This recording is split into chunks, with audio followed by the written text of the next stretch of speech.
ஓவரா போயிட்டு இருக்க, ரொம்ப ஓவரா போயிட்டு இருக்க. என் பொறுமைக்கு ஒரு அளவு இருக்கு. உன்னை எல்லாம் இறக்கப்பட்டு விட்டுக்கிட்டு இருக்கா. என்ன நினைச்சுக்கிட்டு இருக்கிற? இதை என்னோட வீட்டு பக்கம் கண்டவாயிரம் மணியா பாத்துறா. அம்மா சரி வீட்டு அட்ரஸ் சொல்லு. வீட்டு எதுக்கு நான் கேக்குறேன்? ராசங்களா தரமா வீட்டை கேக்குறேன் நீ. வீட்டுல ஃபைட் பண்ணுவோம். அட்ரஸ் சொல்லு. வாடா நீ வாடா. அட்ரஸ் சொல்றா. வீடு வந்தாச்சு. வேற எங்க வரணும்?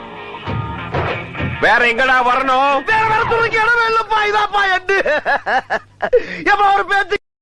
தமிழகத்தில் புதியதாக காற்றழுத்த தாழ்வு நிலை உருவாகியுள்ளது. இந்த காற்றழுத்த தாழ்வு நிலையால் மிக கனமழை பெய்வதற்கான வாய்ப்புள்ளதாக சென்னை வானிலை ஆய்வு மையம் தெரிவித்துள்ளது. இதன் மூலமாக தமிழ்நாடு முழுவதும் மழை பெய்யும்.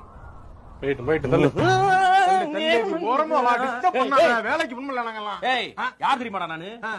யாரும் தெரியாம பேசிக்கிறீங்க நீ. யார் நீ? வங்கக்கடலில் உருவாகியுள்ள புதிய காற்றழுத்த தாழ்வு நிலைடா நானு. என்ன பண்ண? எவ்வளவு பெரிய தாழ்வு நிலை, கனமழை வரும்.